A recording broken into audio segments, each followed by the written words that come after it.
Okay, good morning, everyone. We are on Tes Amud Beis on the bottom, talking about the Ari Miklat, 3 on one side, 3 on the other side. And as we'll see, there were additional Ari Miklat on the Eretz Yisrael side as well. Amar Abaye. Be'evar Yardin Tlas Be'eretz Yisrael Tlas, the second to last line. I understand the Gemara says, Bidmiya. You have a lot more people on the Eretz Yisrael side. You have 10 tribes on the Eretz Yisrael side, and you have less than 10 tribes on the other side. You have 2. So why are you going ahead and giving 3 and 3? It would seem like it would be a disproportionate amount of Ari Miklat. In Gilad, there's a lot more rotzchim on the Ever Yardin side. Gilad, there's a lot more murderers. Tirsiv Gilad Kiryas Poli Aven Akuva Midam. Gilad is Akuva Midam. Maya Akuva Midam. What does it mean it's Akuva Midam? Amar Belazar Shayu Okvin Laharog Nefashos. They were waiting in ambush to kill people. Now it's interesting, we're not going to talk about it right now, but the Rishonim point out, understand, if they were waiting in ambush to kill people, what does that have to do with Ari Miklat? If you're waiting in ambush, you're not able to go to an Ari Miklat. So we'll see on the next daf that people that kill b'mezid ultimately end up getting punished, and the people who are killing b'shogeg without edim will end up going to Ari Miklat. So there's just more murder. When there's more murder around, then l'maisa there's going to be more shogegs around, because as we'll see on Amud Beis, HaKadosh Baruch Hu is going to set it up that the people are going to get what they deserve, and therefore there'll be more shogeg murderers as well. But that's what it means over here. There were more murderers on the other side of the yard, and therefore they needed more amount, even though 3, they needed more Ari Miklat on that side. Says the Gemara, now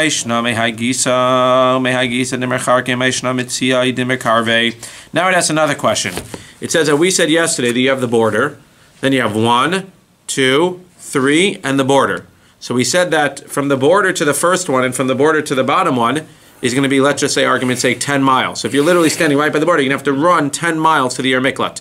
As opposed to between 1 and 2 and 2 and 3, it won't be more than 5, because either you'll be smack in the middle, and if you're not smack in the middle, you'll be within 5. No. At the most, you'll be 5 away. So why is it that you're closer in the middle of the country and you're further away on the top and bottom? It means that they could have just as easily made another Ari Miklat closer and given 5 miles each. So why did they end up doing it like that? Says the Gemara, as it says, that there's a lot of rotzchem in Shechem, and therefore in the middle of the country there were more rotzchem, and therefore they needed more Ari Miklat in the middle of the country than they needed in the top and on the bottom. Where do we say that there were more rotzchem in Shechem? The pasuk says, in Bamidbar, in Hosea, Uchechake ish gedudim chever kohanim derech yiratz chushechma kizima asu.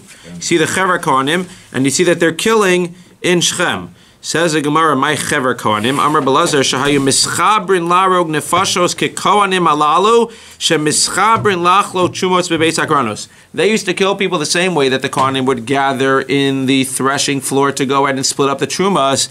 That's how they went around and killing people. Not the kohanim per se, but that's how people went around killing people in Shechem. Therefore, you needed more Ari Miklat. Says the Gemara, V'suleka, are there only 6 Ari Miklat, 3 on one side and 3 on the other? V'aksiv aleim tinu arbaim u'shnayim yer. There's another 42.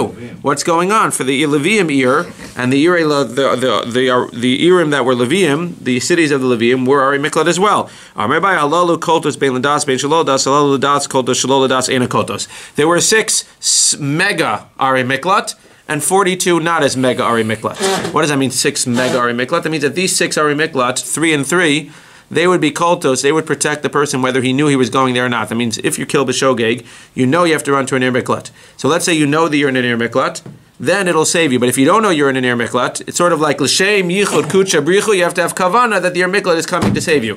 And if you don't know, there are signs. But again, if you're not running, or you don't know, or you don't, etc., you don't know where you're going, or you don't know the halacha, and you don't realize that the Ari Miklat is saving you, whatever it is, Lamai said these 42 cannot save you shalol adas. As opposed to the mega 6, no matter what, you kill b'shogeg, no matter if you know where you're going, what you did, why you're going, etc., those 6 will save you. It's not going to make a difference. Nevertheless, the guy who's coming to get you, the goal of Adam, is not going to know what's in your head.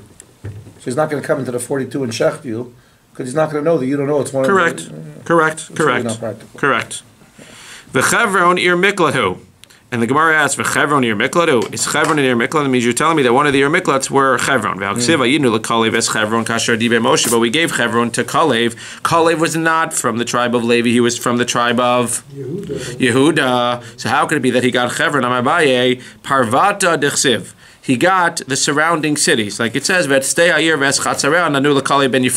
so Chevron itself, that went to an Ar Miklat, to the Levium. The surrounding cities around Chevron, that went to Kalev. The Kadesh Ir Miklat Have, and it's Kadesh in Ir Miklat, but it says, V'arei Mifsar, but it says at the Ari Mifsar, Hatzidim, Tser, V'chimas, Rakas, V'kinares, V'adama, V'arama, V'chatzor, V'kedesh, V'edrei, V'ein Chatzor.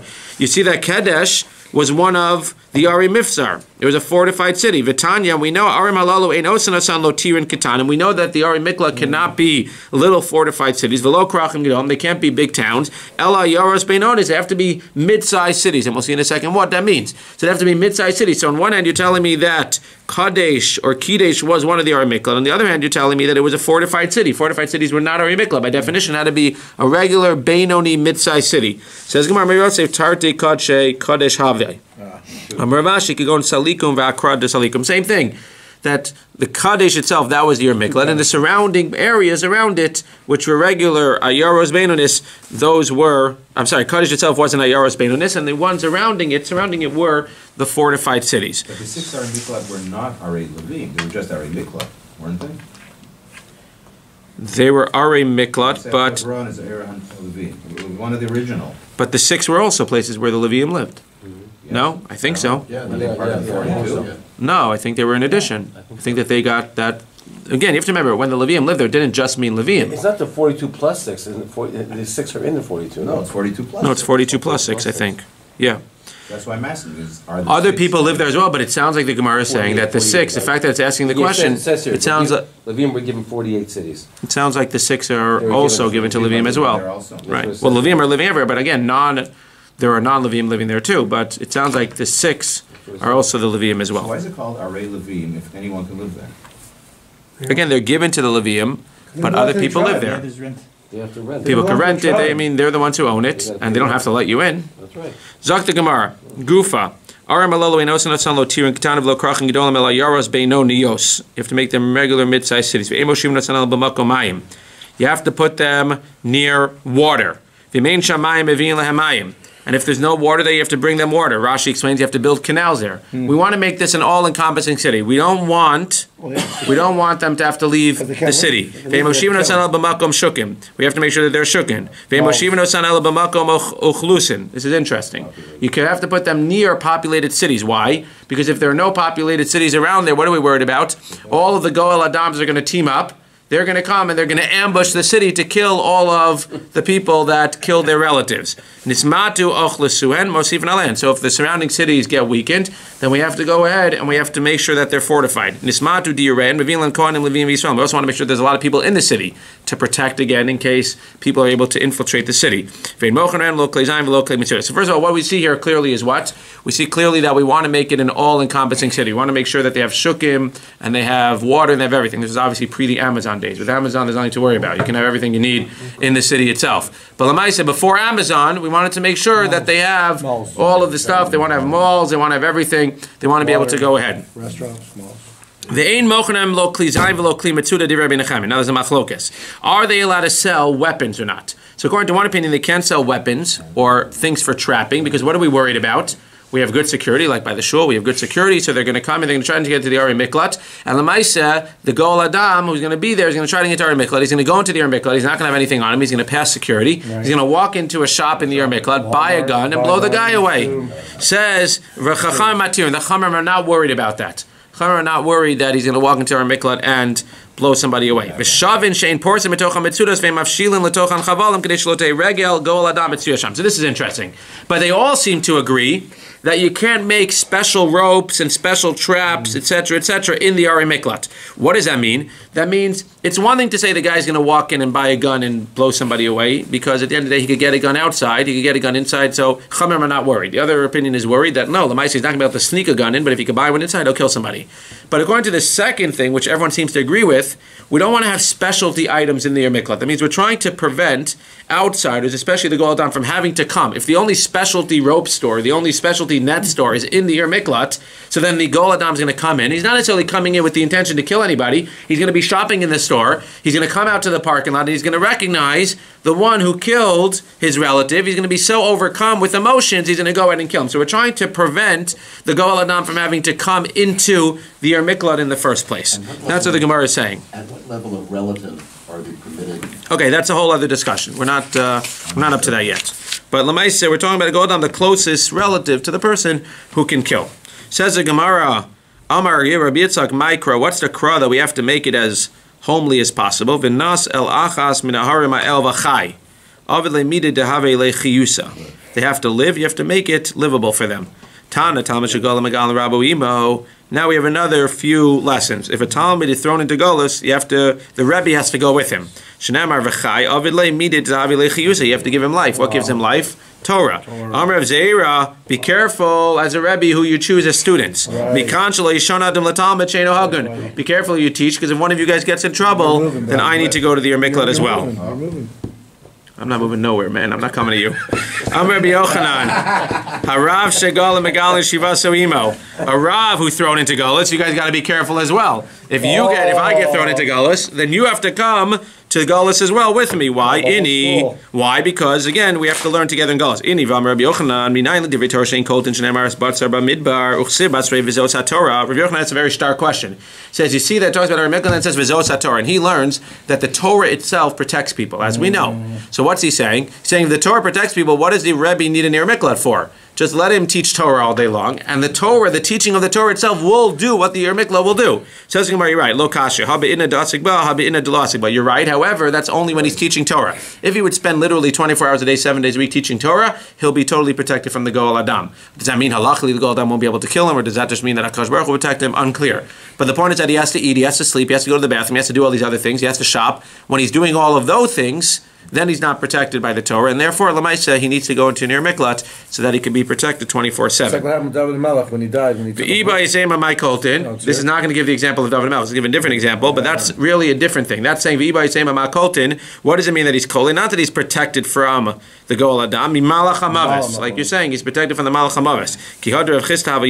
This example is Rav Chisda, but you're right, David Melech as well. Rav Chisda was learning all day long, the he didn't stop learning the whole time. If you don't fall asleep during the learning, then Malach HaMavis can never get you. So what did he do? So the Malach HaMavis came and broke a cedar wood. It broke a cedar tree outside of the base medrash. He got scared. He stopped for a second. So he sat on the arza. It broke. And Rav Chisda stopped learning for a second, and the Malach HaMavis was able to get him. David Melech was looking at a bird or something, looking outside the window, something similar. Yeah, similar. The trees outside. The rustling of the trees. Same story. And that's why people die in their sleep, right? Because they're not learning Torah in their sleep. Some people learn Torah in their sleep also. People don't sleep. Some people learn Torah in their sleep? Yeah, when you're people always thinking Torah, you're dreaming about Torah, yeah. Amr Tanchem Bar Chaniloi. So when it lists the Ari Miklat, so it lists the one of Ruvain first in the three that are Me'ever Yarden. So why does it list Ruvain first? What did he do to be able to be worthy of having his name or his Ari Miklat first? Because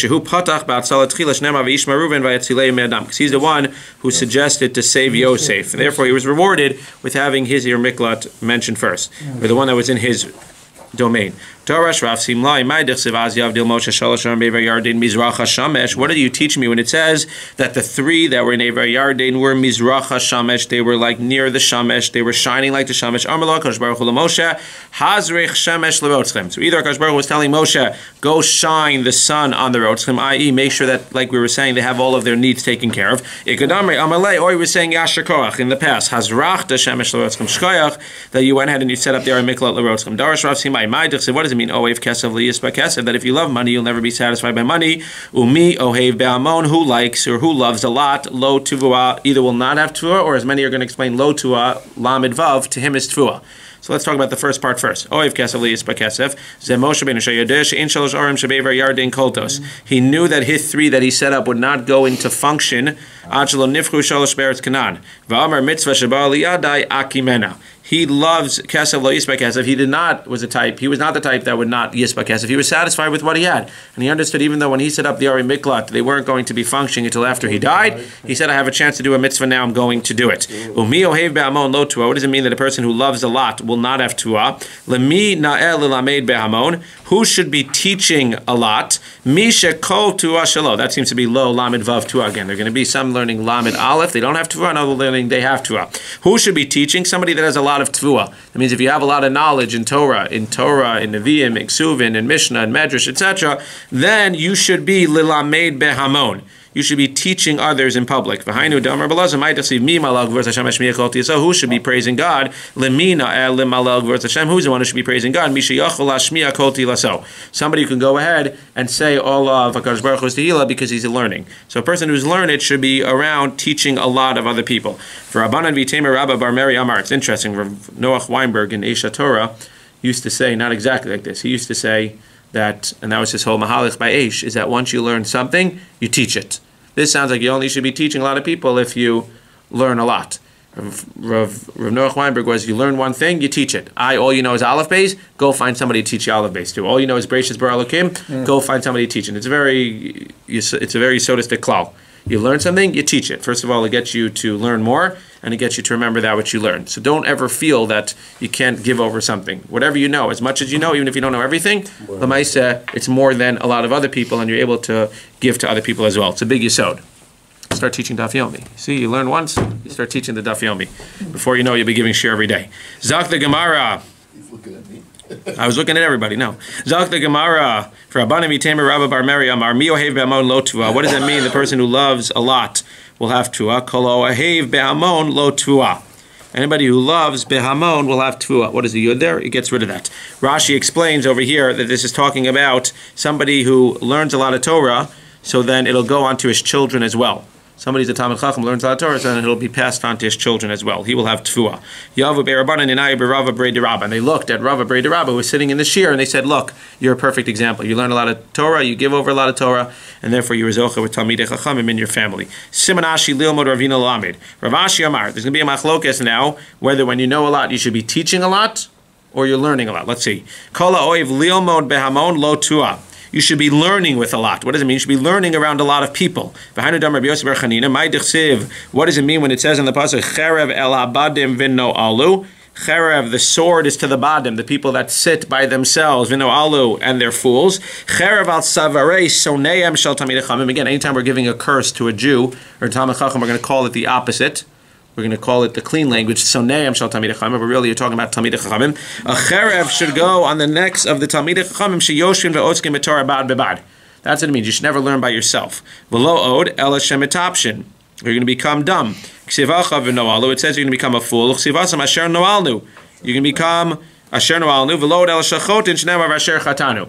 So it's good, obviously you can learn by yourself also, but it's good, the point is that it's saying it's good to learn with other people. When you learn with other people, you challenge yourself, they challenge you, etc. If you learn by yourself all the time, then you're going to become tipesh, you're going to sin, and ultimately you're not going to be able to learn well. Or you can say that the word noalu is from here, noalu, saret, so on.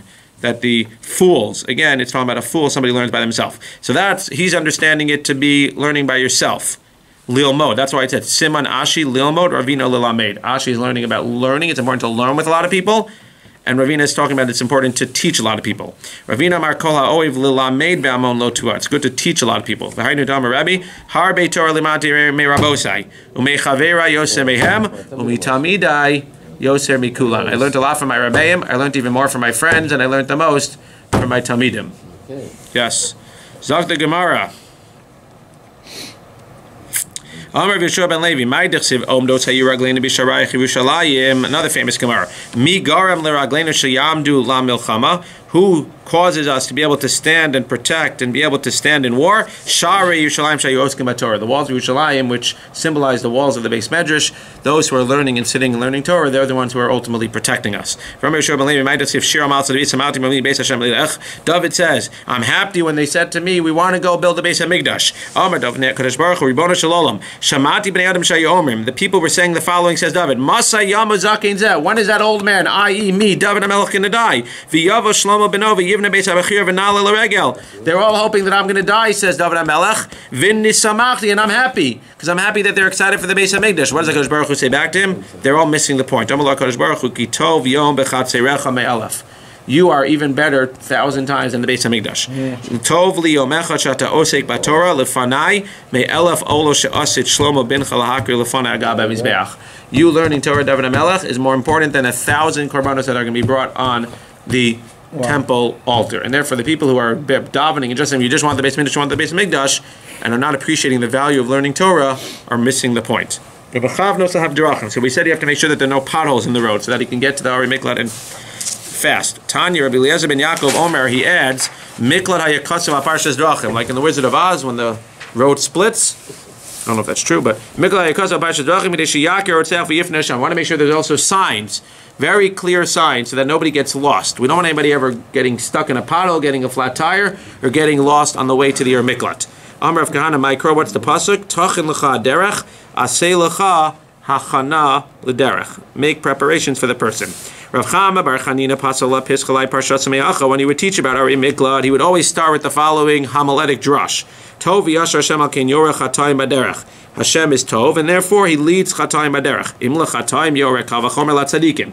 If he's leading people that sinned, i.e. killed b'shogeg, and he's still helping them out, kavachomer, how much he's going to help tzadikim who aren't sinning. Rav Shimon ben Lakish pasal lapischalei parshas me'acha v'asher lo tzadav l'himin al yado.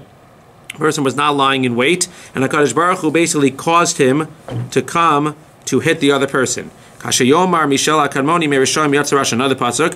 The Kadmoni. Who's the Kadmoni? HaKadosh Baruch Hu was Kadmon. It was the beginning of the world. He's going to have Rishayim Yatzarash. The Gemara is bothered, but Me'al Katzim Medaber. It seems like both of those things is that Hashem is causing somebody else to sin. Hashem is causing from one Rasha to come out another Rasha. We said no. Of course, everybody has free choice, but HaKadosh Baruch Hu, in His infinite wisdom, sets up the world in a way that there's always going to be fairness. What does that mean? B'shnei b'nei adam shahargu es hanefesh. This is what I said before.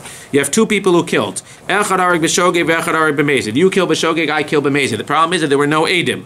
L'zein edim, l'zein edim. If there were edim and you kill b'shogeg, you run to the Ar Miklat. If I kill b'mezid and there were edim, I'm going to get killed. But if you kill b'shogeg in the middle of the forest and there's no edim, you're not going to run to an Ar Miklat. Nobody's going to know that you killed b'shogeg. You're going to pretend that nothing happened. So what happens? Kadosh Baruch Hu mazmina l'pun negechad. He invites us to an inn together. Zesharg b'mezid yoshev tachatz hasulam, v'zesharg b'shogeg yoreh b'sulam v'nafal alav v'hargo, zesharg b'mezid nerag, v'zesharg b'shogeg gola. Kadosh Baruch Hu in His infinite wisdom sets it up that I get what I deserve and you get what you deserve. He's going to bring us both to an inn. I'm going to be sitting underneath a ladder. You're going to go ahead and fall on top of me and kill me. Yep. Therefore, I killed b'mezid. If I had edim, I would have died anyway. I'm getting my punishment. And you, who should have been going to Gullus, is going to go to Gullus as well. That's what it means that HaKadosh Baruch Hu is setting up. That HaKadosh Baruch Hu is causing it to come to His hand. Not that you're causing anybody to sin. Not that HaKadosh Baruch Hu is causing a Rasha to be the son of a Rasha. It's that if you deserve something, HaKadosh Baruch Hu will cause it to actually play out in this world. And that's what they were alluding to before with the bandits, right?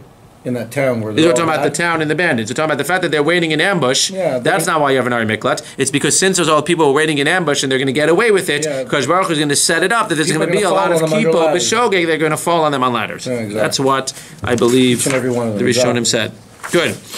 Zog the Gemara. You should give the daf one day. Zog the Gemara. Amar Abba bar Rafuna, Amar Rafuna. V'rami lamar Rafuna, Amar Belazar. Min haTorah, min hanaviyim, min haksuvim, derech shadam rotzei leilech ba molichin oso. There's a big yesod in life. Because Baruch will lead you in the way you want to go. You want to sin? You'll notice, and we all can attest to this. You want to sin, HaKadosh Baruch Hu gives you plenty of opportunities to sin. When you want to do mitzvahs, HaKadosh Baruch Hu miraculously places a lot of opportunities to do mitzvahs. The way you want to go, you have bechira, but the way you want to go, HaKadosh Baruch Hu makes it easy for you to go.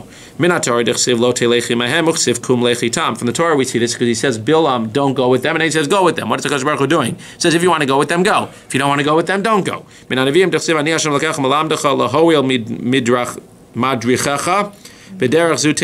Whichever way you want to go, I'll lead you. If you want to be a late, you want to be a scoffer, you want to be a late, then I will help you be a late. You want to be an anav, I'll help you do that as well. So whichever way you want to go, Kadosh Baruch Hu will help you. Now, just to give a little bit of an introduction. We said yesterday that it's clear that a person who kills who's in an Ari Miklat, the Goel Adam cannot kill him. We also said it's clear that a person who's in the Ar Miklat and comes out, the Goel Adam can kill him. We discussed yesterday, somebody here quoted the Rambam, but we discussed that according to the Rambam at least, we're talking about when the Rotzeach goes from, again, he kills b'shogeg, he runs to the Ar Miklat, he's put on trial. We said 4 things can happen. He's found to be b'mezid, he gets killed. He's found to be b'mezid without edim. We throw him out on the street and say, good luck, Gol Adam can kill you. He's found to be b'shogeg. He goes to the miklat. He's found to be b'ones, totally not under his control. He's out free and the Gol Adam cannot kill him. We said that when he's b'shogeg, so now he needs to go back to the miklat. We said he doesn't have bodyguards going back. I think you mentioned that there's no bodyguards because then we're going to have World War III. If he has his bodyguards leading him back to the miklat and the Gol Adam has his bodyguards coming, there's going to be a whole shootout. So what do? We walk him back from the thing. Now it's interesting. Somebody else pointed out in the first year, there were beit-din, as we'll see, in different of the miklat. Each miklat seemingly had a beit-din. If you were tried in the beit-din, there's nothing to talk about. If you were tried in the miklat, if you killed somebody in the miklat and you were tried in the miklat, we're not worried because now you're tried, you're sentenced, you don't have to go anywhere. But we're assuming most of the time you're going to be tried in another city. You're going to be tried where you killed somebody. You're going to be tried in wherever it was. Then you're going to have to get from the court, assuming you were found to be b'shogeg, you have to get from the court to the miklat. So we said, what do? We have two talmidei chachamim walking with you. But at the end of the day, the question is, can the Goel Adam, there's a machlokes, can the Goel Adam kill you at that point? Now, if you say he can't kill you at that point, then the talmidei chachamim there are just to convince him to never try to kill you. If he can kill you at that point, then you can try to protect yourself. Maybe you have weapons. Again, it might get a little bit bloody. But we have the talmidei chachamim there to try to convince the Goel Adam not to kill him. So the discussion, the machlokes here is, can the Goel Adam kill you on your way from court to the miklat? And we said yesterday that the Rambam paskins halacha l'maaseh that you're allowed to kill him on the way. And that's what we're going to talk about. If we say the Goel Adam is pater, then he's allowed to kill him. We're going to say that Goel Adam is chayiv, then he's not allowed to kill him. What is this based on? It's based on the following pasuk. I'm just going to read you the pasuk. Pen yirdof Goel Adam acharei harotzeach ki yachem levavo v'yisigo. He captures him. Ki yir be'aderech v'yiko nefesh. Now, the pasuk uses a word which is not clear. V'lo ein mishpat mavet. If the Goel Adam kills this guy, and again, the way that we're learning it means even on the way to the miklat, because if he clears him outside of the miklat, if the guy steps out, we seemingly is definitely innocent. The Goel Adam is definitely not going to be held. V'lo ein mishpat mavet, and he has no mishpat mavet. Who's he? Well, you can learn it two ways. If he has no mishpat mavet means the Goel Adam, that means that if he kills this guy on the way, he's pater. V'lo ein mishpat mavet, if it means the rotzeach, that he doesn't have the mishpat mavet at this point, that means that he's not allowed to be killed, and if the Goel Adam kills him, then he will be killed. And then the Gemara ends, and then the pasuk ends, Ki lo sonei hu lo mitmo shel shom, because he didn't hate him from 3 days ago. Now who's that? That's clearly the rotzeach. That's talking about the rotzeach not hating the original guy that he killed, which is causing the whole problem. So now the whole discussion the Gemara is going to be is the last part of the pasuk is talking about the rotzeach. So now the argument is going to be, well, if the last part of the pasuk is talking about the rotzeach, according to one man damer, that means that the he in the part before is also talking about the rotzeach, which means that the rotzeach is not deserving of death, i.e. the Goel Adam cannot kill him. Or according to the other opinion, since the end of the pasuk is talking about the rotzeach, then the middle part of the pasuk must be talking about somebody else. It's talking about the Goel Adam, and therefore the Goel Adam does not have a mishpat mavet if he kills, and therefore he's allowed to kill the rotzeach. That's going to be the machlokes here.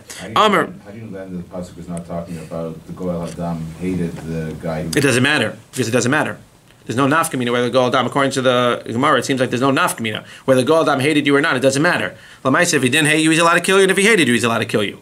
It seems like it's dafka that the rotzeach didn't hate the guy, because as we said yesterday, if the rotzeach hated the guy who we ended up killing, we're going to assume that it wasn't b'shogeg under many times, and we're going to assume that it was b'mezid.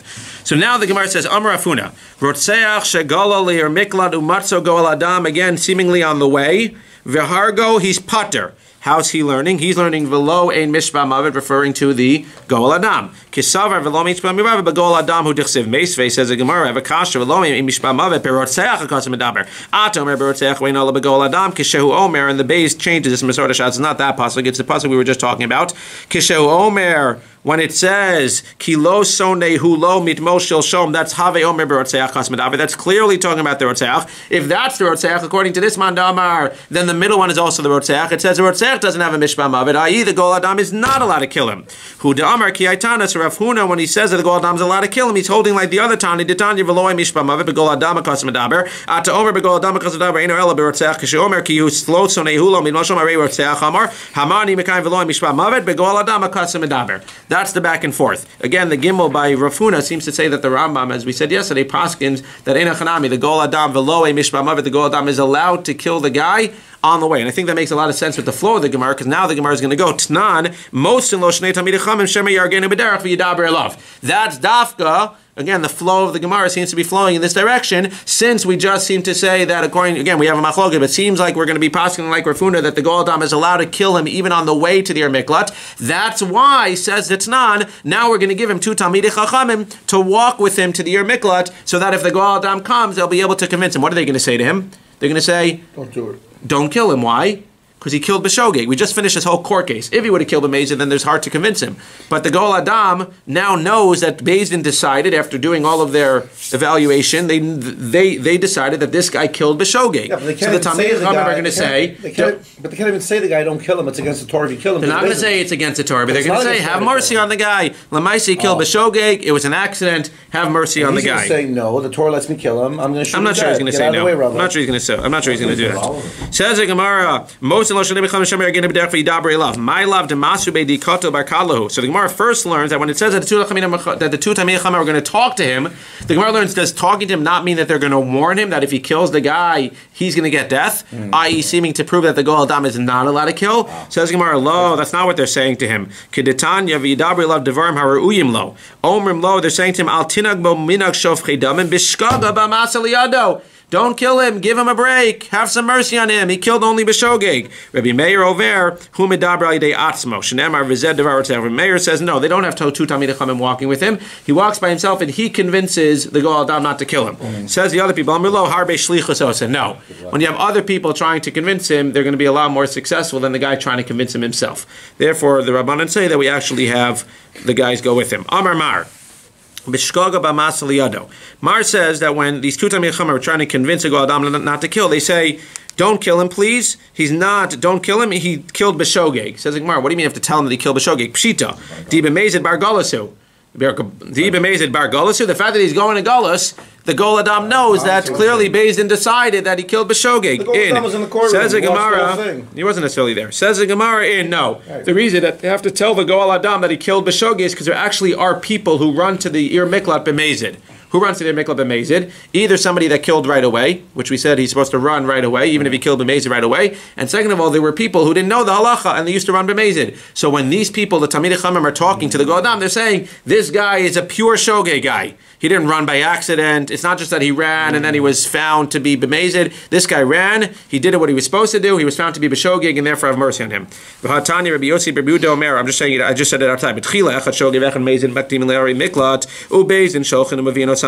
we said, Mishan is chayiv misa hargush and emar v'shalchu zignei rovelachu oto misham v'nasnu oto b'yad Goel Adam v'meis. Not just did he die. It's interesting in this case where a guy killed b'mezid with Asra, it sounds like when you kill somebody b'mezid, it's interesting. Not clear, because at the end of the day, it sounds like if somebody's nischayev misa, then they killed him by giving him to the Goel Adam.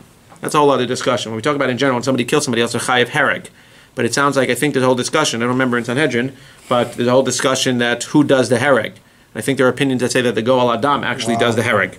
Mishalon is chayev patru. If you're not chayev, then you're pater. Shneimar v'tziloi desarotzeach miyad Goel Adam. That's seemingly if you're honest. Rabbi Omer me'atzman said there were other people who ran to the Ir Miklat. They didn't know the halacha. But again, either way, the Talmidei Chachamim here are going out and saying this guy is a legitimate b'shogeg. Beis-din decided he's legitimately b'shogeg, and therefore please don't kill him. Amar Rabbi Yochanan, Amar Rabbi Lazar. Ir sheruba rotzchim eina koletas. Now we know again, an Ir Miklat saves you. Now we know by an Ir Nidachas that when 51% of the people serve avodah-zarah, it becomes an Ir Nidachas. The Gemara is saying very interestingly, Rabbi Lazar is saying that the same applies to an Ir Miklat in a different way. Once again, you have Levium living there, and then you have people starting to run there to be safe in their miklat. Once the Ir Miklat becomes 51% murderers who killed B'shogeg, that Ir Miklat can no longer take any more murderers. Ir Sheruba Rotzchabena Koleta, Shnemar V'daver Be'aznei Ziknei Arhias V'rav. Where do we get this from the pasuk? Because it says that we need to speak to the ears of the Ziknei Ayir, this guy's business, the guy who killed B'shogeg. Now it's only going to be this guy's business, V'lo Shehifshru It's only this guy's business when it's this guy's business versus your business. But when 51% of the people in the city killed B'shogeg, then his business is the same as your business, and then the words don't make any sense. So once it is 51%, it's full. It's full of You could still live full. there, but you can't go. You could still live there. No, the point is you can't go. You around can't as go a there mikvah. to be right. To You be gotta go to the a- next one. There's So gonna be now a you- sign that now says you go- full. It says full. It says full. So now you're going 20 miles, Rabbi. Now you're going- Yeah. Does that include the Rebbe and all the students? Or just the No, that's a ruba rotzkim. That includes that 51% of the city. That means the more people. No. You could you can overcrowd the city. You could have more non-murderers move in. It's a percentage thing. Once 51% of the murders. If you have 100,000 more people move in, you should bring some some more people. Yeah, a lot of yeshiva. The whole yeshiva is there. It could be more than 50. Right. If the Kohen Gadol dies and everything empties out, and now you're good to go. Now it's a ghost town. Right, real estate. That's the problem with real estate in the Yer Miklat. As soon as the Kohen Gadol dies, the real estate goes tumbling.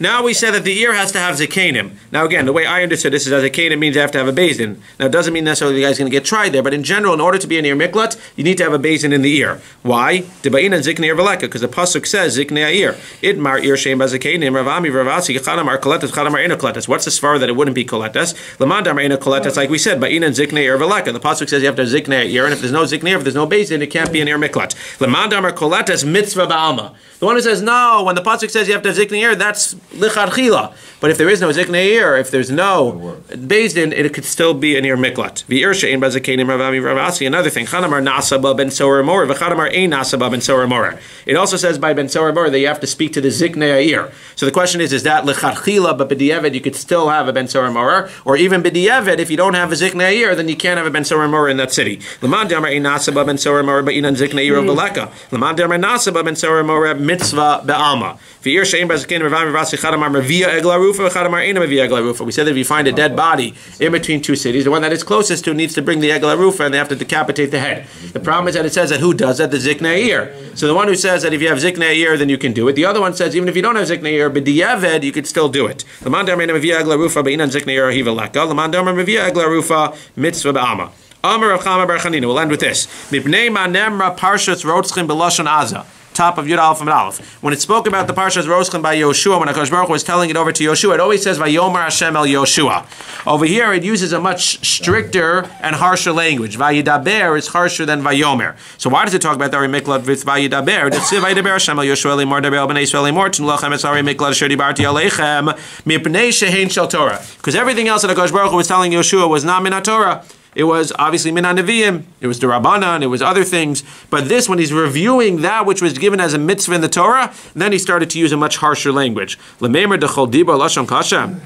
Says the Gemara, does this mean anytime it says vayidaber or daber in the Torah, it means a very harsh and strict language? In yes, kedesiv daber ha'ish adoni haaretz itanu kashos. This is the brothers who are saying, they're telling Yaakov that Yosef, without knowing it was Yosef, spoke to us daber, very strict. He was very tough with us. V'atanya, I don't understand.